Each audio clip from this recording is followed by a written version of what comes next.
Selanjutnya kultum yang akan dibawakan oleh salah satu ustaz kita, yakni Ustaz Muharrir Naim Mustaro. Kepada Ustaz, falyatafaddal mashkur. Assalamualaikum warahmatullahi wabarakatuh.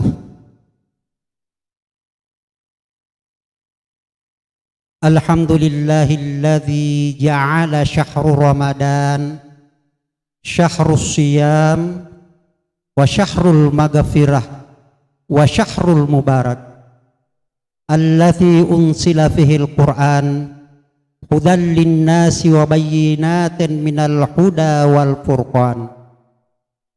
Nashhadu an la ilaha illallah wahdahu la syarikalah, iyyahu na'budu wa iyyahu nasta'in, wa nashhadu anna Muhammadan abduhu wa rasuluh al-mab'udzu rahmatan lil alamin. Wassalatu wassalamu ala asyrafil anbiya'i wal mursalin sayyidina wa maulana Muhammad wa ala alihi wa ashabihi wa man tabi'ahum bi ihsanin ila yaumil qiyamah.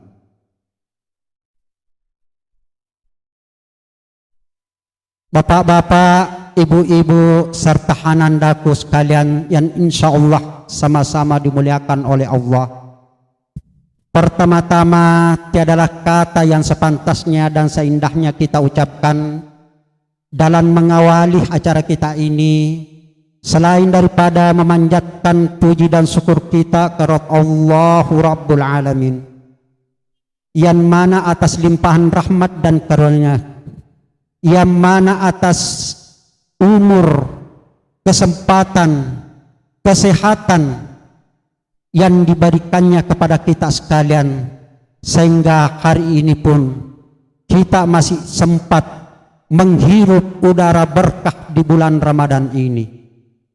Begitupun salawat dan taslim senantiasa kita junjungkan kepada Nabiullah Muhammad sallallahu alaihi wasallam, yang mana beliau diutus bukan hanya sekadar untuk menjadi uswatun hasanah, tetapi juga untuk menjadi rahmatan lil alamin. Bapak-bapak, ibu-ibu serta anandaku sekalian, hari ini kalau tidak salah sudah merupakan hari ke-11 dan sebentar malam kita akan memasuki malam ke-12. Artinya sudah sepertiga Ramadan telah kita lewati. Namun di antara kebiasaan masyarakat kita ada yang menyelisihi daripada kebiasaan-kebiasaan Rasulullah dan sahabatnya. Kalau Rasulullah dan sahabatnya semakin mau habis Ramadan, maka semakin menguatkan dan memaksimalkan ibadah Ramadannya. Tapi kenyataan yang terjadi di masyarakat kita, semakin hampir habis Ramadan, maka masjid pun semakin sepi juga. Inilah kesalahan yang terjadi di masyarakat kita yang harus kita luruskan. Karena kenapa? Ramadan tidak selalu hadir buat kita. Renungkan, jangan sampai Ramadan tahun ini adalah merupakan Ramadan terakhir bagi kita. Maka sungguh celaka bagi kita jika kita tidak memaksimalkan ibadah kita dalam Ramadan yang sempat kita temui ini. Bapak-bapak, ibu-ibu serta anandaku sekalian, dalam suatu riwayat Rasulullah SAW bersama sahabat pernah mensolati salah satu jenazah yang dianggap mati syahid. Kemudian sepekan setelah meninggalnya yang mati syahid tadi, meninggal lagi sahabatnya yang seumuran juga dengan yang mati syahid tadi. Tapi kali ini yang meninggal ini, si mayit ini matinya bukan mati syahid, tapi dia mati karena sakit, bukan mati karena berperang di jalan Allah. Kemudian Nabi pun mensolati kemudian ikut menguburkan jenazah yang sahabat kedua tadi ini. Lalu setelah itu Rasulullah berkata kepada sahabat, bagaimana tanggapan sahabat dengan orang yang mati kedua ini? Maka sahabat mengatakan, semoga dia bisa menyamai dengan orang yang mati pertama yang meninggal mati syahid. Tapi apa jawaban baginda Rasulullah? Maka baginda Rasulullah mengatakan, demi Allah, demi zat yang jiwaku berada dalam genggamannya, maka orang yang kedua meninggal sepekan setelah meninggalnya sahabatnya jauh lebih banyak, jauh lebih berat timbangannya ketimbang dengan mati yang pertama. Kenapa? Karena dia sempat memaksimalkan ibadahnya dengan umur yang selisih diberikan cuma 7 hari, tapi dia memaksimalkan ibadahnya, maka ibadahnya sudah terpaut jauh. Dalam riwayat lain juga diceritakan, ada 2 orang mu'allaf dari penduduk di sekitar Madinah. Kemudian 2 orang ini tinggal bersama sahabat Rasulullah yang terkenal, yaitu Talha bin Ubaidillah. Kemudian satu saat mereka berdua pergi ikut dalam berperang, kemudian meninggal salah satunya, meninggal syahid dalam peperangan itu. Kemudian sahabat yang satunya lagi yang bersamaan menjadi mu'allaf diberikan umur 1 tahun, kemudian baru meninggal. Meninggalnya pun mati sakit juga.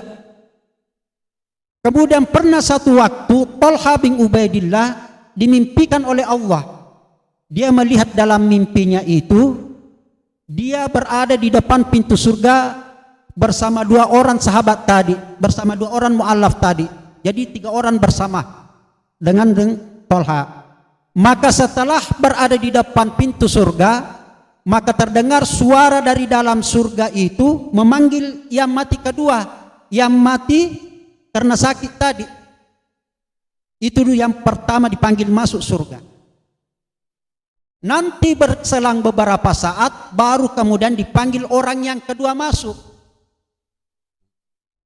Saat Talha bin Ubaidillah menunggu gilirannya dipanggil masuk, tiba-tiba terdengar suara, ya Talha, kembalilah kamu ke rumahmu karena belum giliranmu untuk masuk. Maka Talha kaget, kemudian dia sadar bahwa dia ternyata berada dalam mimpi. Kemudian setelah itu Talha bercerita kepada sahabat yang lain. Tapi sahabat yang lain mengatakan, mimpi itu Talha bukan petunjuk. Itu hanya mimpi biasa, hanya bunga-bunga tidur. Masa orang yang mati biasa, mati sakit, yang dianggap biasa-biasa saja ibadahnya dibanding dengan yang mati syahid tadi yang dianggap ibadahnya lebih bagus, masa dia duluan dipanggil masuk surga? Sahabat mengatakan itu mimpimu Talha, mimpi-mimpi biasa saja. Kemudian Rasulullah SAW mendengarkan, kemudian memanggil Talha, dan Talha pun menceritakan ini. Setelah Rasulullah mendengar cerita ini, maka apa kata baginda Rasulullah? Rasulullah mengatakan kepada sahabat, fi ayyi syai'in ta'jab, wahai sahabatku, di mana kamu herankan? Madza ta'jab bih, apanya yang kamu herankan?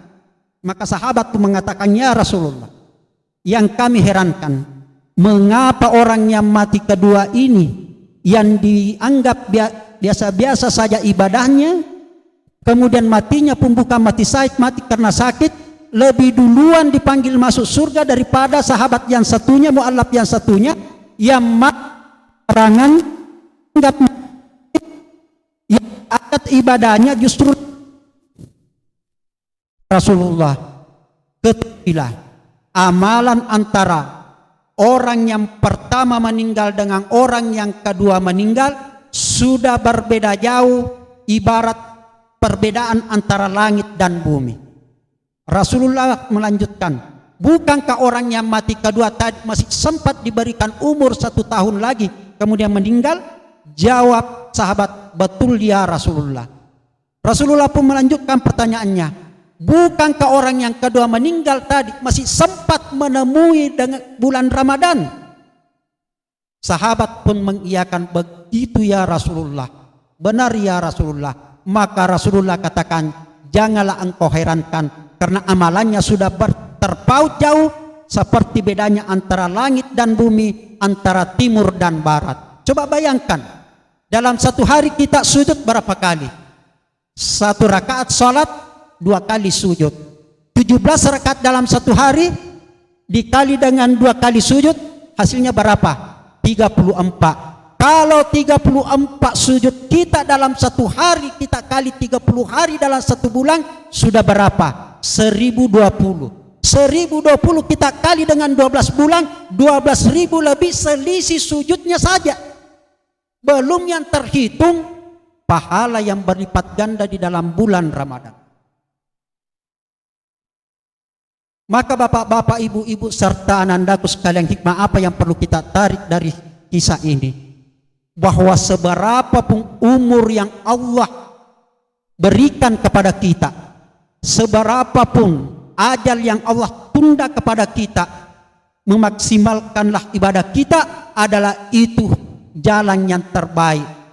Sebab sedikit pun waktu yang Allah berikan, bisa jadi yang sedikit itu akan berkah jika kita bisa memanfaatkan dengan baik.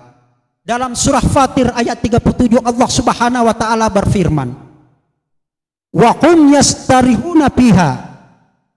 Para penduduk neraka di kemudian hari berteriak, Rabbana, ya Allah, akhrijna, keluarkan kami dari sini, na'mal shalihan, kami ingin melakukan perbuatan yang saleh, ghairal ladzi kunna na'mal, beda dengan apa yang pernah kami perbuat di masa kami hidup di dunia yang lalu. Tapi apa jawaban Allah? Apa kata Allah? Awalam nu'ammirkum, bukankah saya sudah memanjangkan umurmu?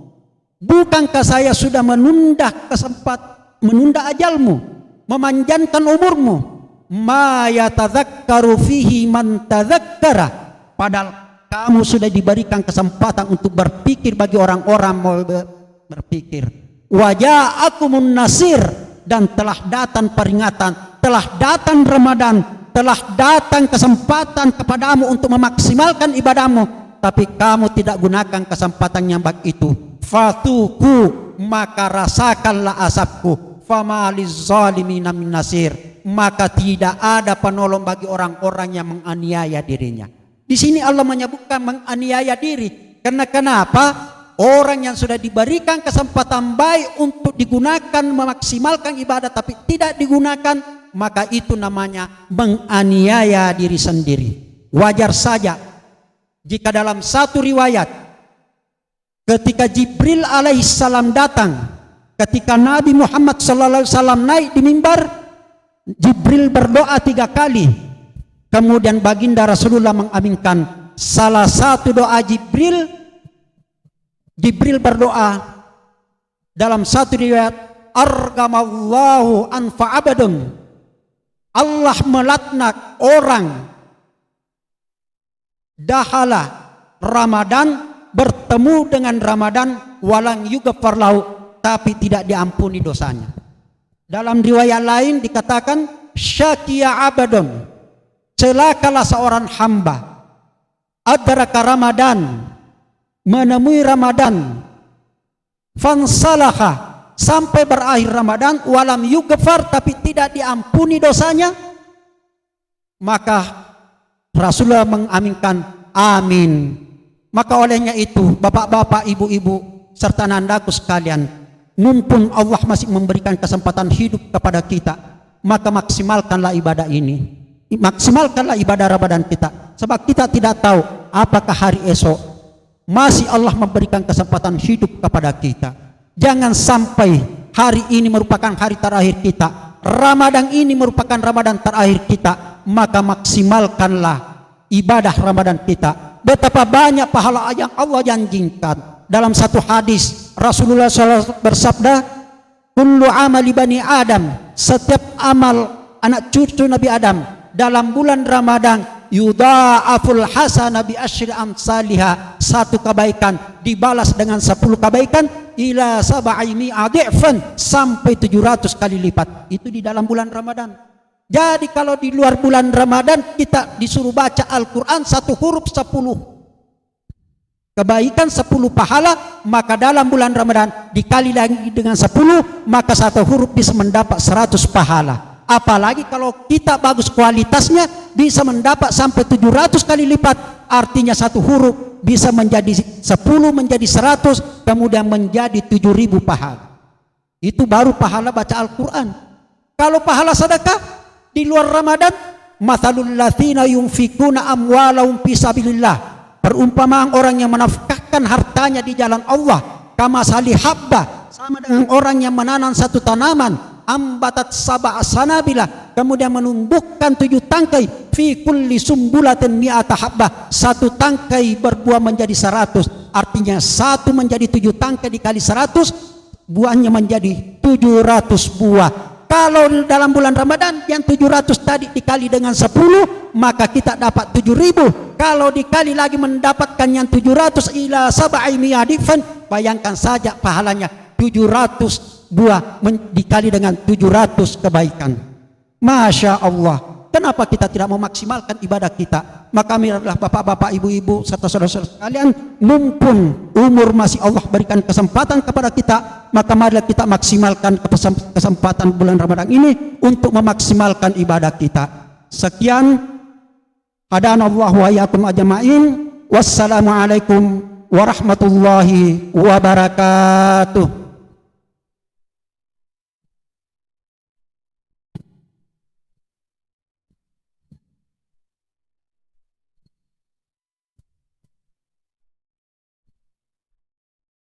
Itulah tadi kultum yang dibawakan oleh Ustadz kita. Semoga apa yang disampaikan oleh Ustadz kita bisa bermanfaat kita semua. Kepada Ustadz kami ucapkan syukron, jazakumullah khairan jaza.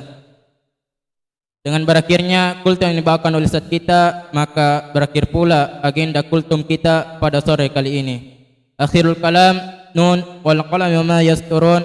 Nun demi pena dan apa yang mereka tuliskan. Assalamualaikum warahmatullahi wabarakatuh.